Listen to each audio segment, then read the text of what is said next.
Allah juga menyebutkan dalam Al-Quran tentang bagaimana kondisi seorang yang akan meninggal. Ya. Seperti dalam surat Al-Waqiah kata Allah Subhanahu Wa Taala, "Falaula idza balagatil hulqum, wa antum hina idzin tanzurun, wa nahnu aqrabu ilaihi minkum, walakin la tubsirun."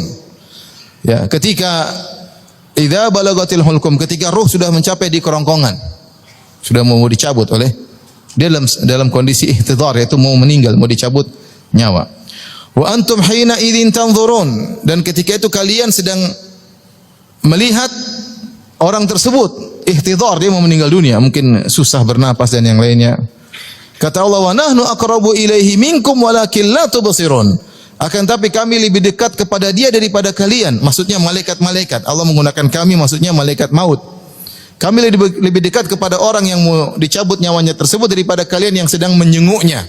Wa nahnu aqrabu ilaihi minkum walakin la tubsirun. Akan tapi kalian tidak melihat kami. Falaula in kuntum ghaira madinin tarji'unaha in kuntum shadiqin. Kalau kalian merasa bahwasanya kalian tidak akan dibalas oleh Allah di akhirat kelak, kembalikan nyawa orang tersebut jika kalian mampu. Tidak mampu. Dan demikian Allah menggambarkan ketika seorang akan meninggal dunia, dia melihat malaikat maut dengan rombongannya datang menghadirinya, berbicara dengan nyawanya, keluar kamu, tapi orang di sekitarnya tidak ada yang tahu, perkara gaib. Nyawa dengan malaikat sedang berbicara. Malaikat sedang berbicara dengan nyawanya. Dia sudah tidak bisa berkata-kata. Dia hanya memandang, dan orang-orang sekitarnya tidak tahu apa yang terjadi pada dia. Tiba-tiba nyawanya dicabut oleh malaikat maut. Demikian juga Allah Subhanahu wa taala berfirman ya, dalam surat Al-Qiyamah, "Kalla idza balagatit taraqi wa qila man raq wa dhanna annahu al-firaq wal taffatis saqu bis-saq ila rabbika yawma idzil masaq." Kata Allah Subhanahu wa taala, "Kalla idza balagatit taraqi." Tatkala ruh sampai ke taraqi. Taraqi itu tulang selangkang, itu sudah mencapai ke leher. Ya. Kalla idza balagatit taraqi wa qila man raq. Maka dua tafsiran. Tafsir pertama mengatakan, maka dikatakan kepadanya, siapa yang bisa menyembuhkannya lagi? Enggak ada yang bisa menyembuhkannya. Mau dokter, mau pakar. Wa qila man raq, siapa yang bisa menyembuhkannya lagi? Dalam tafsiran yang lain, para malaikat pencabut nyawa, orang ini kafir, mau dicabut nyawa, maka mereka tidak mau cabut. Maka malaikat berbicara di antara mereka. Wa qila man raq, siapa yang mau cabut ini nyawa? Mereka enggak mau, karena nyawa ini bau busuk. Tidak ada yang cium di sekitarnya. Tapi malaikat mencium ruh ini, baunya sangat busuk. Siapa yang bawa ke langit? Enggak ada yang mau. Namun akhirnya harus ada yang bawa. Ini dua tafsiran. Tafsiran pertama, qila man raq, siapa yang bisa menyembuhkannya? Enggak ada.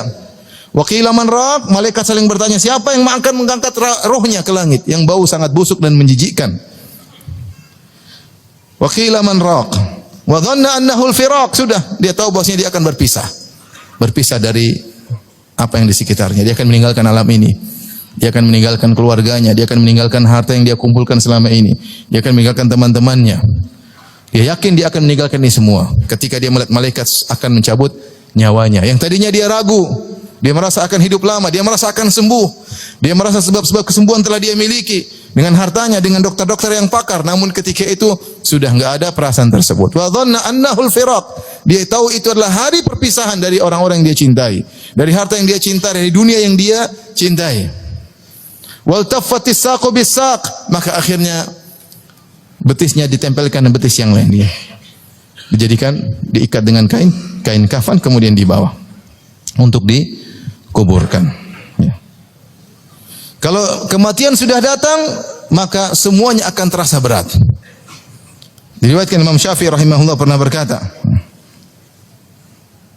kata Imam Syafi'i rahimahullah ta'ala, dalam bait sebelumnya kata beliau, wala huznun yadumu wala sururun.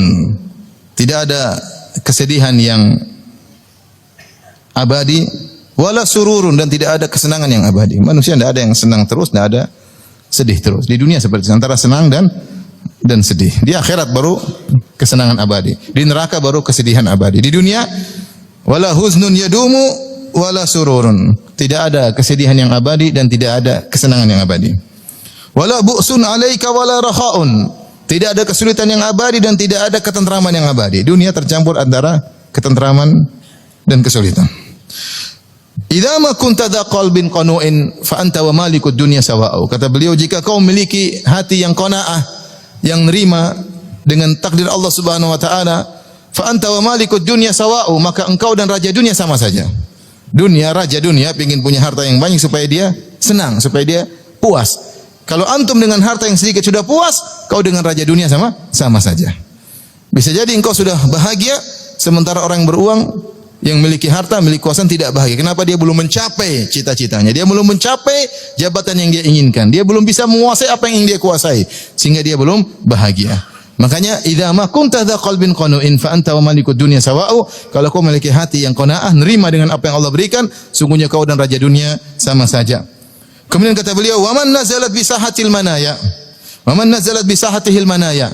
Siapa yang didatangi oleh kematian, sedang di rumahnya kek, sedang di istananya kek, sedang di kantornya, sedang di kamarnya, sedang di tempat maksiat, sedang dimanapun dia berada. Siapa? Wa man nazalat bi sahatihil manaya. Siapa yang didatangi oleh kematian, fala ardun taqihi wala sama'u. Maka tidak ada bumi yang bisa menaunginya, tidak ada langit yang bisa menaunginya. Siapapun dia.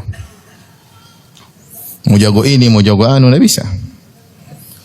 Wa ardullahi wasi'atun walakin idza nazala al-qada daqa al-fada'u. Benar bumi ini luas, tapi kalau sudah datang kematian, bumi terasa sempit. Dia tidak bisa berbuat apa-apa. Benar hartanya banyak, tapi kalau datang kematian, semua tidak ada nilainya. Da'il ayama taqdiru kulla hinin. Biarkan hari-hari melakukan apa yang dia inginkan. Fama yughni anil mauti dawa'u. Kalau sudah datang kematian, tidak ada obatnya sama sekali.